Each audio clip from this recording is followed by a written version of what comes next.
This is Tommy Bowman, co-founding pastor of Mission Church and host of the Redefining Church podcast. The mission of this podcast is to guide local churches towards a movement of Jesus. This is Redefining Church. Well, hey guys, welcome to the show, and thank you for a great kickoff of season 2. We talked about last week 3 filters for your fall plan. And as we get into episode 2, it would mean a lot to me if you would share episode 1 on your social media. And if you didn't know, these episodes are also on YouTube. So if you want to see me and hear me, the link to my channel will be in the show notes. So please subscribe to Apple Podcasts and rate and review there. Follow along on Spotify if that's where you listen, and consider subscribing to the YouTube channel. You guys are the best. For today's episode, I am going to share with you a conversation I had with Tod Bolsinger. Tod is the founder of the Leadership Formation Program at Fuller Theological Seminary. He served as the vice president of Fuller Seminary for 6 years and is the senior fellow of the Pree Center for Leadership. He is a magnificent author who writes not only from a place of theory, but from experience, because he has pastored for 27 years. His 2 latest books are Leadership for a Time of Pandemic, pretty timely, and also Tempered Resilience. I will put links to both of those in the show notes as well. What Tod and I discussed, though, was his book, Canoeing the Mountains, Christian Leadership in Uncharted Territory. Our staff has been reading this book since June, one chapter at a time. It has been so monumental for us to read this together, to discuss this together. If I could give you guys as pastors, a book for redefining church for movement, what we talk about on this podcast, it would be this book. You got to get it. I'll leave the link for this book as well. It has affirmed so much for us at Mission Church, the work that we've been up to the past 3 years, and it's also challenged us in new ways as we continue to redefine church for movement. And so I'll be back on at the back end of this episode, but for now, enjoy my conversation with Tod.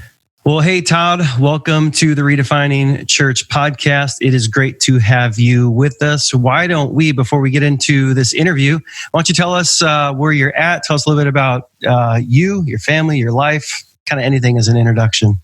Thanks, Tommy. So after 27 years of serving in the church, for the last 6.5 years, I've been back at Fuller Seminary, where I got my degrees, both my MDiv and my PhD. Served on the senior administration for the past 6.5 years, and then just this last week, transitioned to a new initiative that I get to start, where we're going to work as directly and closely as we can with pastors leading through change. And so I get to start a new church leadership initiative. I have a wife, Beth, who is a marriage and family therapist and an executive coach and an artist. She's the polymath of the family. And we have a son who lives in Seattle and works on environmental studies issues around public policy, and a daughter who is a youth pastor in Texas. And so she and her husband live in Austin, and we have a group chat that keeps us connected to each other, and an 80-pound Bernese mountain dog who goes with us. We at the moment we're at our place in Idaho where we spend a lot of time outside, so she's loving that. Wow, that's awesome. So not much going on, it sounds like. Nah. You're still canoeing the mountains, it sounds like. Well, as I said in the introduction, guys, we're going to talk about this book. It has been so big for our team and our staff. Even if it weren't for this pandemic, this would have been so catalytic for our team. It applies even more so to this year. So Tod, let's just get into this book. I really want our listeners to check it out after this episode. But what from your life in ministry and leadership inspired a book on leading in uncharted territories, a book like Canoeing the Mountains? Talk to us about what inspired this book. Yeah. So it was my own experience of pastoring a church that I loved. I mean, actually, God gave me the desire of my heart. I wanted to pastor a community and raise my kids in that community. And the church took me when I was 33 as their senior pastor. And my kids were 3 years old and 3 months old. And And we had a wonderful experience. I mean, I loved being their pastor. And about 10 years into the process, we were doing great by almost every metric. I mean, we weren't a mega church or anything, but we were a growing, thriving church. And all of a sudden I realized there was this kind of internal crisis that I didn't understand, which was while we were doing well in all the metrics that everybody said, we were getting less engagement from our most mature, committed people. And they were getting, in one sense, kind of more burned out. And I couldn't figure it out.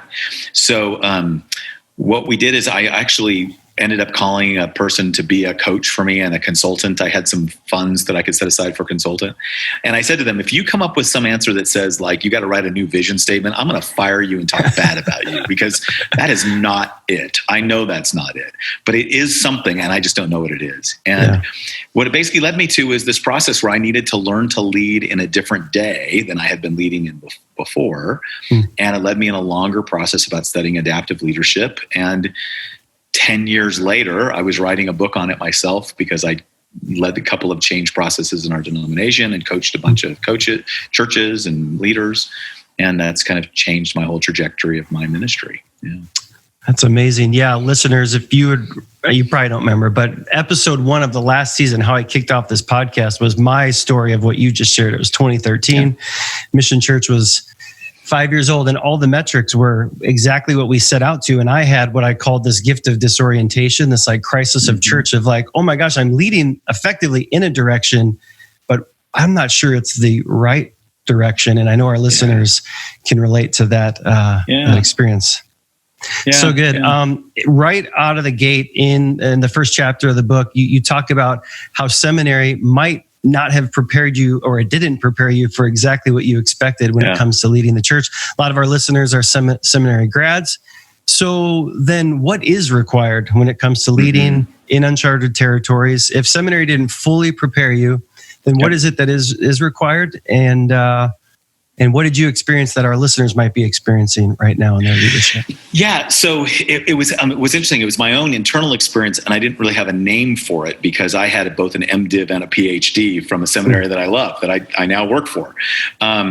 What I realized then is when I started talking to other people, like when I started coaching other churches and leading change processes in my denomination, what I would get is pastors whispering to me, like, seminary didn't prepare me for this. And if you think about it, what seminary does, I always say that, everybody who comes to seminary, somebody told them, you're the best Christian I know. You should go pro. And, you should go off to professional Christian school and do this for a living. And what they do is they come, and what we teach them how to do is we teach them how to preach the scriptures, which is really important.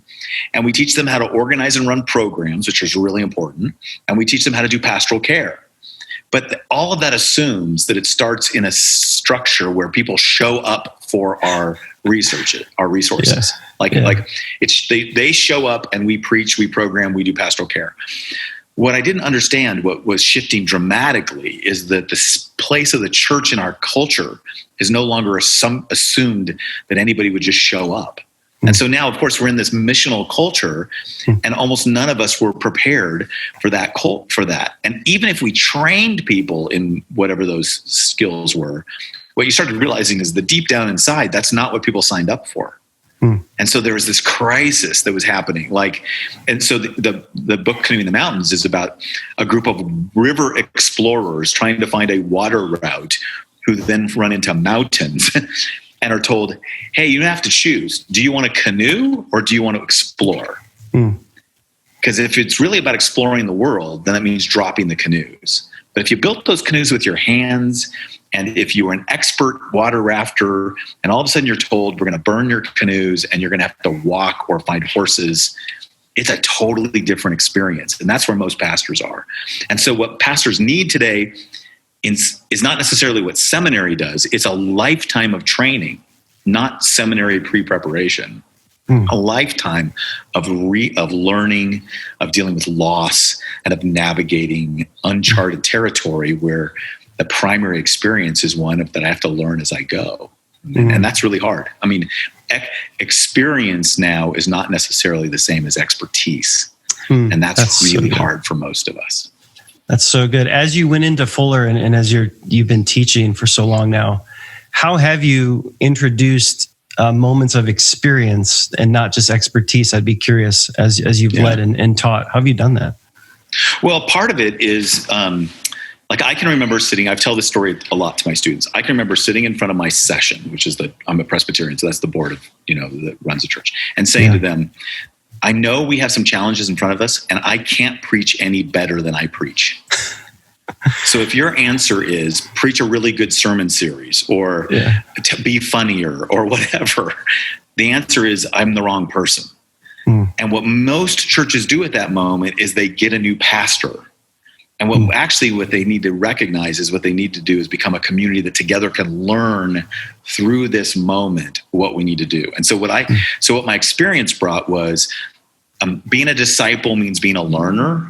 Now being a leader means being a learner.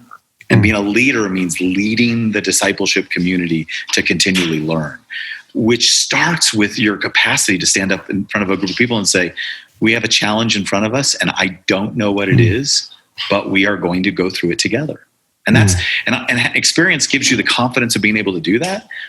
But the hardest part is you got to look at people who want your expertise, and you have to disappoint them. I always say that, my favorite quote on leadership from Ronald Heifetz is, leadership is disappointing people at a rate they can absorb. And that's the hard part about that is it's disappointing your own people. That's the hard part about the whole thing.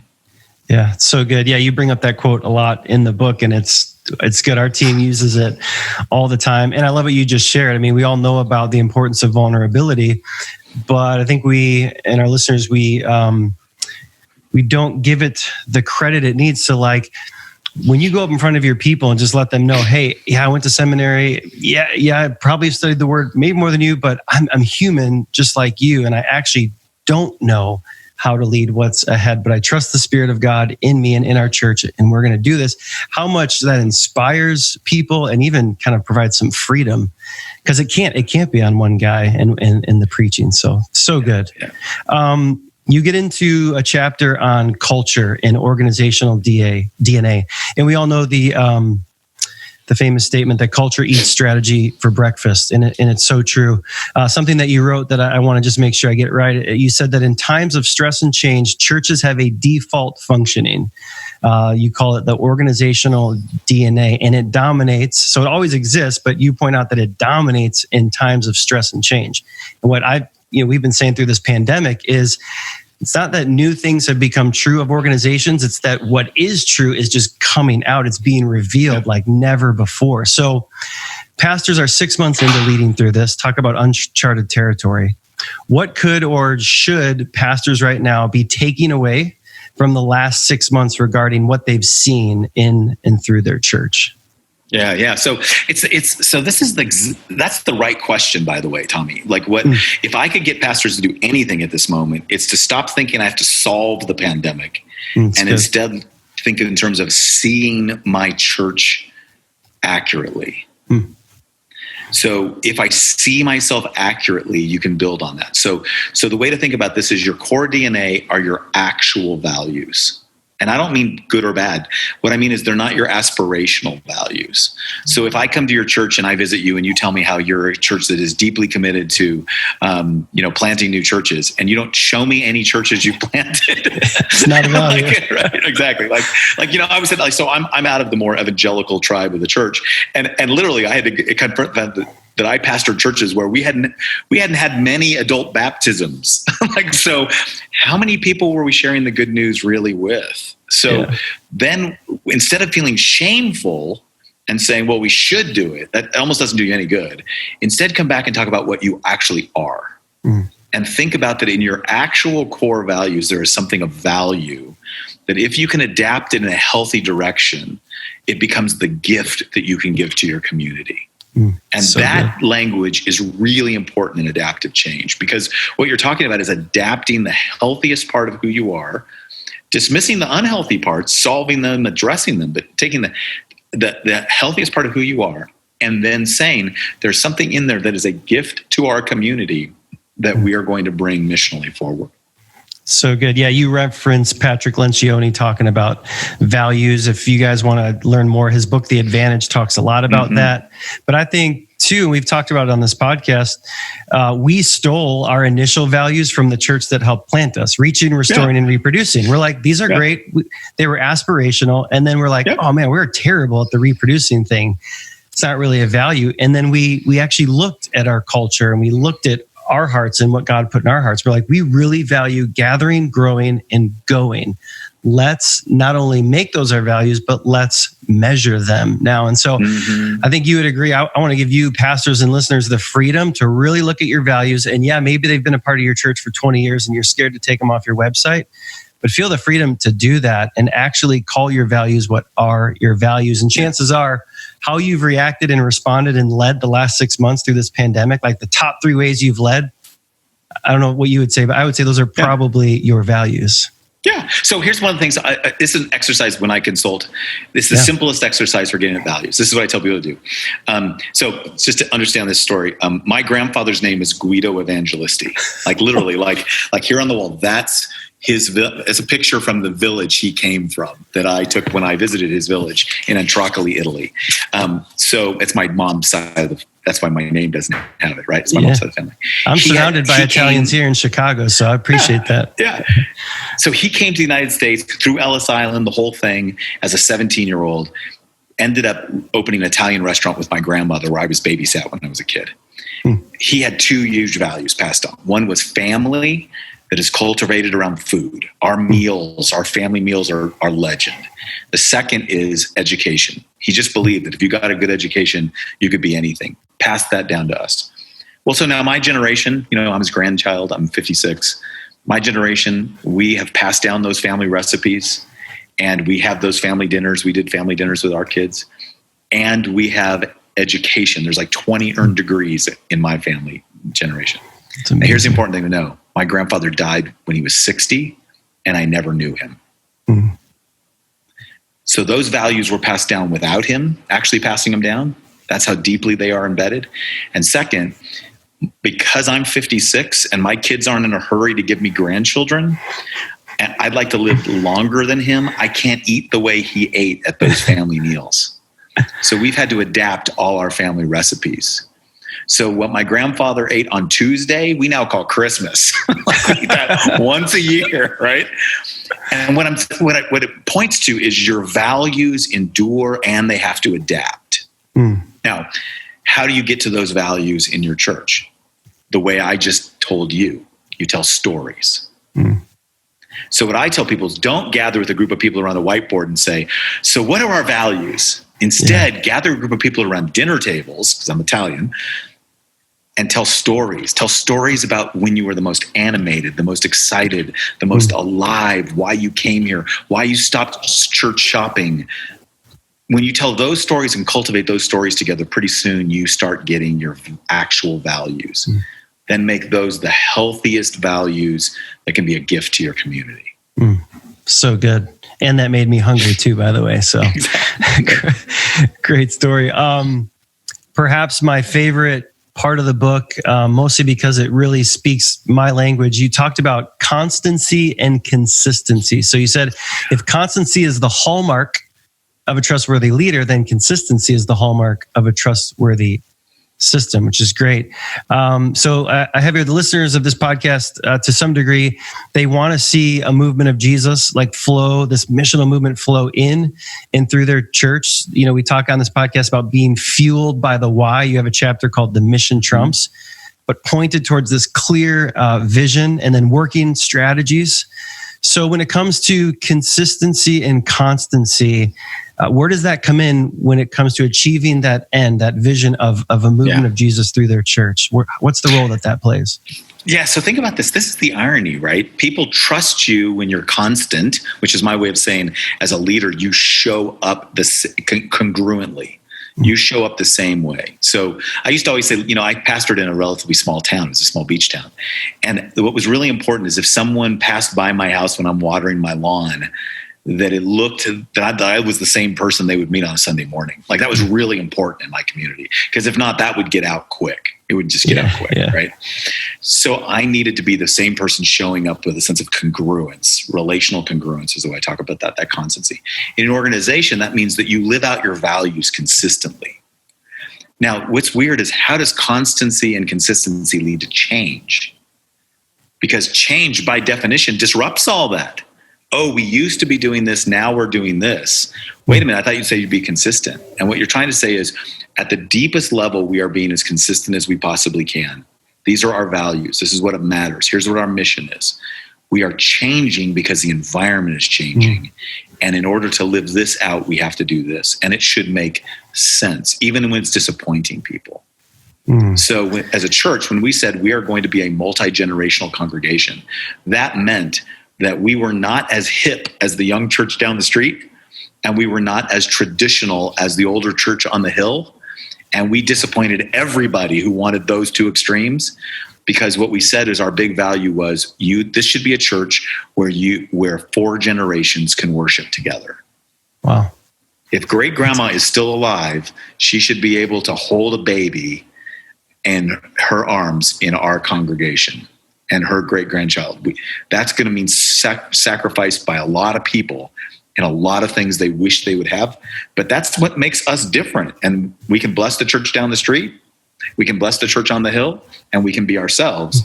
But it also means we are changing to continue to make that happen. Oh, that's so good. Yeah. And in a world that's always changing, perhaps no more than now, I've always felt like when we show up consistently, that's a way we actually can build trust with our people. And I love what you just reminded our listeners of is, if you stay constant and consistent on the end game, the vision, here's where we're going, you can adapt how we get there, and people will go with you if they truly trust. That's very different than saying, oh, well, now we're going in this direction. And now we're going, if you keep the vision and the end game the same, you actually allow a lot of freedom to adjust and adapt the plan. Is that what you're, Yeah. So the story in Canoeing the Mountains is about Lewis and Clark, who were told they were to find a water route that would connect the Pacific Ocean to the Atlantic Ocean, and a water route that everybody assumed was there. They all thought it was there. Ships had come up the Columbia River far enough. Others had gone up the Missouri River far enough. They knew there was a water route. They just need to find the connection. So when they get to the source of the Missouri River at the Lemhi Pass between Montana and Idaho, and they find the Rocky Mountains in the way, they have a decision to make. Are we about water routes, or are we about discovery? Their job was to discover a water route, and that was an economic thing. But their deeper value was, we're going to discover a whole new world. So that's why they could ditch the canoes. And everybody on the trip came because they were good at rivers. and they had to say to everybody who's good at rivers, actually, we're not about rivers, we're about exploring. So this is why we're going to move forward.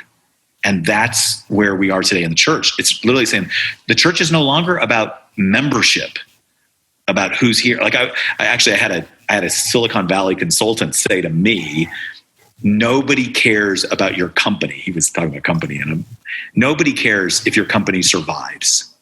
What they care about is if your company cares about them. Nobody cares if your church survives. Nobody cares if your school survives. What they care about is if you are here to care about what they care about. Well, all of a sudden now we start asking ourselves whole different questions. It can't just be, how does my church survive the pandemic? It has to be, does my community care whether we survive? Yeah. So good. Yeah. When you pastors out there, when you're leading at any time, but especially through 2020, like for us, our vision is a movement of Jesus in our 10 towns in our lifetime. One of the ways we did that was we gathered people on the weekend. Well, that got taken away. But our vision isn't to gather people. That was just a way that we got people to a movement of Jesus. And so, like Todd's saying, you got to keep coming back to the vision. Why are you setting out and exploring in the first place? How you've set out to do it, that can change, but always come back to, why did you take to that mountain in the first place? So good, so good. You have a chapter called Mission Trumps. So good, all about mission and the importance of the conviction of a mission. One of your quotes is so good. You say, leadership isn't so much skillfully helping a group accomplish what they want to do. Leadership is taking people where they need to go, which pastors, where they need to go and where they want to go aren't actually, they're rarely the same. So for pastors who truly desire to lead a church where they're equipping people to be ministers of the gospel in their local context, in their neighborhood, in their communities, what does transformational leadership look like in this case? And how does the church's mission play a critical role in that? Yeah, so in one sense, your mission is your reason for being, right? That's your reason for being. So that's your why. This is why we exist. And I often think about this, that every congregation needs to wrestle deeply with that question. Because there's a larger issue. Like, I do believe that the purpose of the church is to be the embodiment of Jesus' prayer, your kingdom come, your will be done on earth. Right? That is what it's supposed to be about. It's about seeing the reign of God flourish everywhere. But that's going to happen differently in different places. And this is a place where our Catholic brothers and sisters can help us, because they have different orders, like the Franciscans, the Benedictines, the Jesuits. And each of those are under the Catholic Church, but they have a different, what they call charism. They have a different gift. So if you're a Dominican, you become there because you believe in that preaching is the most important. And for Benedictines, it's about work and prayer. And Franciscans, it's about simplicity and hospitality. And Jesuits, it's about doing anything for the glory of God. Like, Jesuits literally were the only monastic order that did not take a vow of stability. They didn't stay in a monastery. They scattered as missionaries. Really different under one mission. So the question that churches have to grapple with is, what is our charism? What's our gift? And how do we embody that in such a way that this is why we exist? If this went away, we should go away. Like this, and so we adapt to do that.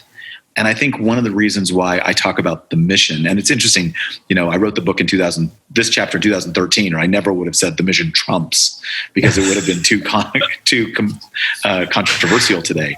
But what we're really saying is, it's not what the pastor says, and it's not taking a poll of the congregation, and it's not deciding what everybody else is. It's literally discerning, this is why we exist. The pastor's job is to be committed to that. The congregation needs to be equipped for that.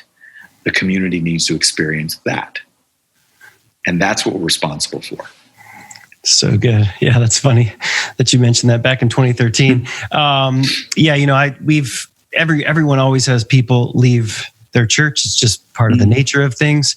And I think I've said in a few episodes here, I celebrate privately when people leave because of us sticking to our conviction of how we're helping people find and follow Christ, our mission. It's sad when people leave for nuances of the church that they don't like.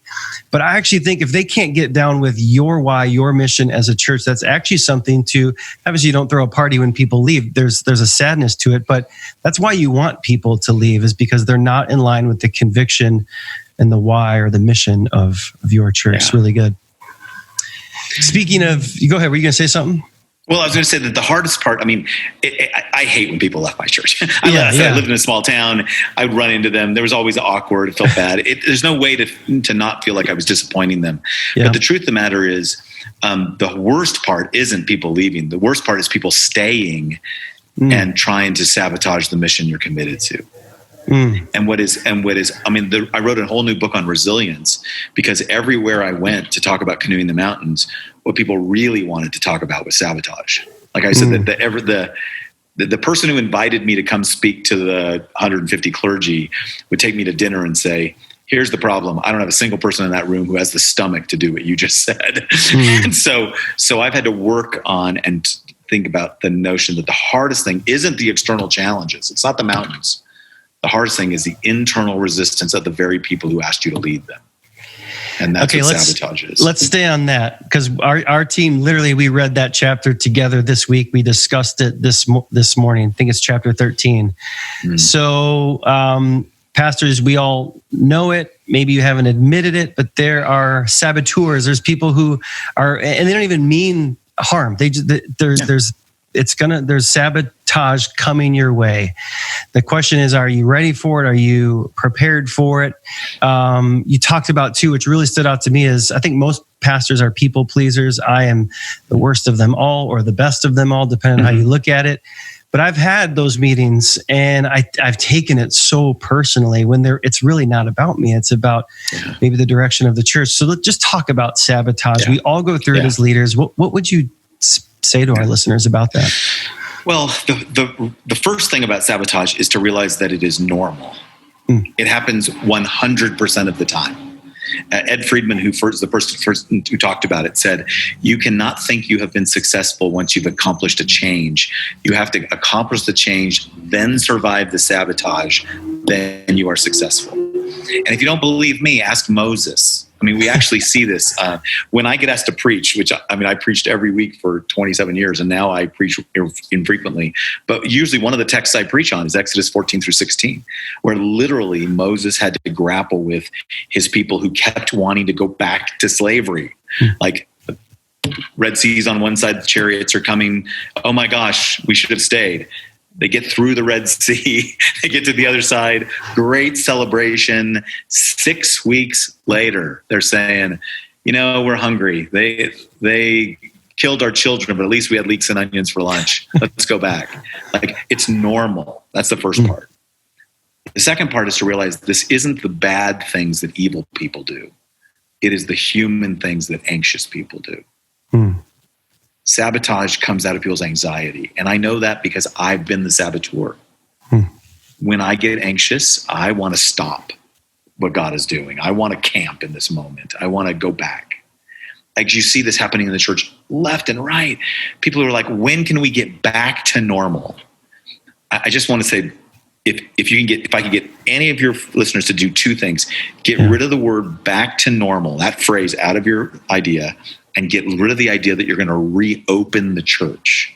Yeah, the church is open and it is heading toward a new normal. And that is our missional direction. And that is painful because everybody who wants us to go back wants to go back because it was good. They liked it.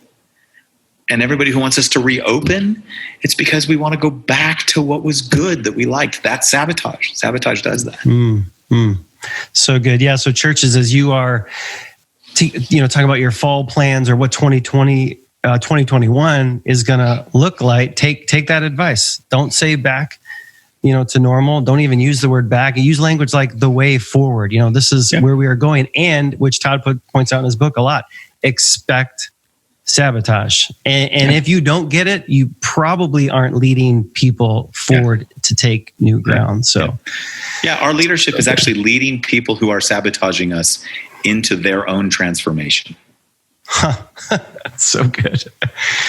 So good. I want to ask this too, because church is about people and we're talking about people and we lead people. But you have a chapter on some of these necessary relationships that we have as we lead and pastor. You call them allies, confidants, opponents, senior authorities, casualties, and dissenters. And I think it's really important. This was super helpful to just have those categories because they all need to be led uniquely.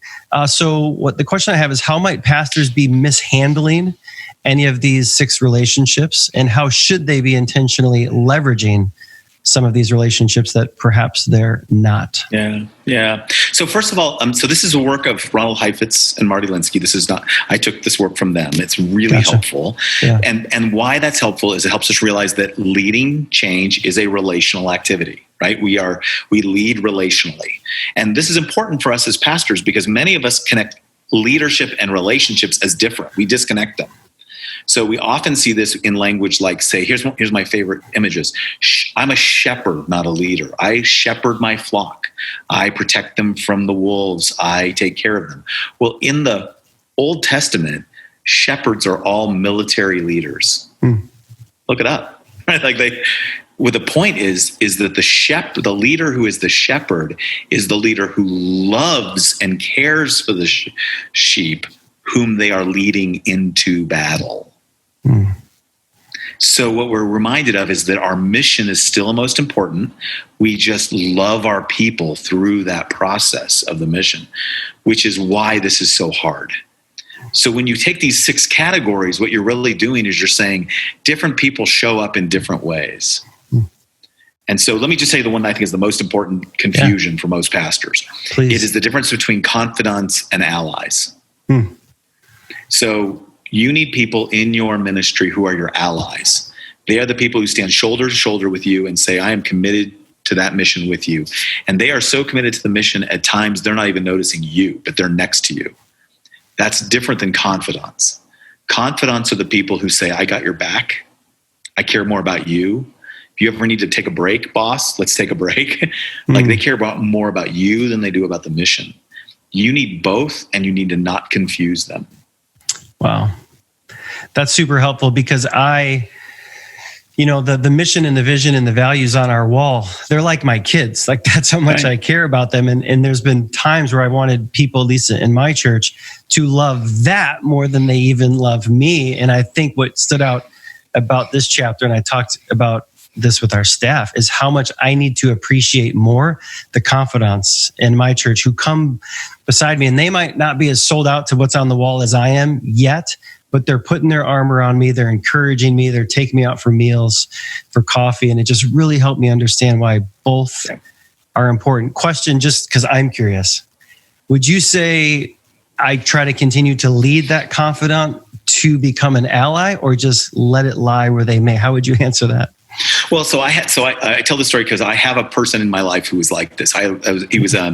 He's older than me. When my kids were in elementary school, his kids were teenagers. When his kids were getting married, my kids were teenagers.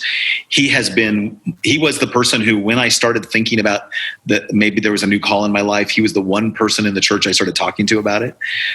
He cared more about me than he cared about the church. I kept asking him to be in church leadership, because he was a respected businessman in the town. Everybody loved him. I thought, oh man, if this guy comes on my board, it's going to be great. He would look at me over and over again and say, Todd, I don't care about that stuff as much as you do. I care about you. I care about Beth. I care about your kids. I love you. I love Jesus, but I don't care about it as much. And I would keep trying to convince him, and it was always wrong, because his call, his work, he was committed, but he was really committed to me. Now, what's so interesting is now I've been away from the church. It's been 6 years since I've been pastor. He's one of the few relationships that I have kept at the same level of depth, because he cares deeply about me. Now, I also needed people who cared more about the mission. So they'd be willing to confront me if I was at a failure of nerve, or they'd be willing to challenge me when I didn't live up to the values. Those are really important pieces. And in the new book I talk about relationships even more. I use the analogy of an anvil that holds, like a blacksmith's anvil, that holds the steel when it's oozy on fire from the fire. And I say that a heavy anvil has partners, mentors, and friends. So I've taken those 6 categories and put it into 3. Partners are your allies. They're your people who are in the work with you. Mentors are the people who you go to and say, I need help. Coach me. They're therapists, spiritual directors, coaches. And you need friends. You need people who just show up and say, hey, do you want to go for a run? You want to hang out? Yeah, people you can be off. You don't have to be on with them. Yeah. I tell a story that when I was 19, we were at a conference, and we decided, our Youth for Christ I worked for did at Disneyland, and decided to have Mickey Mouse come and do a surprise. If you get Disney to have Mickey Mouse do a surprise appearance, they made somebody be Mickey Mouse's bodyguard. I was Mickey Mouse's bodyguard. I was a 19-year-old former captain of the wrestling team. My job was to make sure nobody got to Mickey. So when I got backstage to go check on Mickey and found her with her head off, smoking a cigarette. Mickey Mouse was a 4'11" woman who smoked. Chain smoking lady, yeah. Yeah. What was awesome about it was, I thought to myself, she's got people in her life who don't care if she ever puts on the Mickey Mouse hat. Yeah, that's good. But when she walks out the door, she's Mickey. So good. Yeah, it's so good. So yeah, oh gosh, that's so good. I'm going to ask this final question. I don't have it written down, but the kind of the theme through the book and leading through Uncharted Territory is, you start with the conviction, this idea of, and sorry if I get these out of order, there's so much good content in there. The idea of staying calm, amidst all this change, staying connected, which some of these relationships come, and then stay the course. We've got a few months left of 2020, and it's been probably the hardest year for these listeners to probably lead through. When it comes to those 4 themes, what would just be some advice you'd give to leaders, even though we're going to lead in 2021, but just to maybe get to 2021, what would you leave them with? Well, what you just described is what comes out of this chapter on sabotage. So how do you survive sabotage? And the answer is you start with conviction. So I would say this is the moment that if you knew nothing else, have some times where you guys sit together and ask, Why do we exist? Why should we exist? Why should we be here in 2022? Like, what difference do we make? That's a deep conviction about our missional charism, our gift, our reason for being. Then if that's clear, then manage your own anxiety. Stay calm, right? And especially stay calm when everybody else isn't. I always say that, there's this quote about being the non-anxious presence in the room. I think anybody who's a non-anxious presence is dead. I think we always have anxiety. But I often would go into the room and think and pray, God, help me be less anxious than everybody here because I trust you. Help me to literally pay real attention to my real anxiety, because whatever you're doing out of anxiety, you're contributing to the same squirrel that is keeping, right? So if you're waking up in the morning going, I don't know how many days I can do this, or I don't think I can face anybody who's mad about masks, or many pastors have told me, I never expected to pastor people over technology. I want to hug them and be close to them and talk to them. The pastors smell like their sheep, right? Okay. But if you can't, can you be faithful there? Can you calm down? Stay connected, which means especially stay connected to the people sabotaging, resisting. Wherever there is the most amount of anxiety and need, you got to go closer, not further. And then be really clear that if this is a direction, we are going to stay the course. So if we're about discovery and not about water, we're going to drop the canoes, but we're going to keep going. And that piece of working that through can at least help you begin to figure out how each day you wake up faithfully and do the next thing. Well, Tod, thank you so much for your humble heart, your wisdom, and your guidance when it comes to leadership in uncharted territory. As I said at the beginning, I just don't think there's a greater book for what we're trying to do, right? As leaders who are trying to redefine our churches for movement, I don't think there's a better book out there that I have seen, and I've read a lot, more so than Canoeing the Mountains. The link to that book and all his books are in the show notes. Guys, got to get Canoeing the Mountains. Read it with your team. But Tod, thank you again so much. Guys, don't forget the vision of this podcast is a movement of Jesus through your local church in our lifetime. And I think that conversation really helped. When it comes to any guests that I have on this, I'll never have a guest on, guys, just to keep it real, just to promote a book. But when there's content in a book, and by the way, I reached out to Tod, but when there's a guest that I can get on here and get on this show for you guys that really points towards that vision, a movement of Jesus through your local church, I'm going to do everything I can to get them on. So thank you again, Tod. Guys, before we go, don't forget, just like, subscribe, share with that one leader who could benefit from this content. We'll be back next week with the episode I had planned to do this week, all about our fall plan as a church, mission church, and really how it's going these first 3 weeks. So until next week, this is Redefining Church.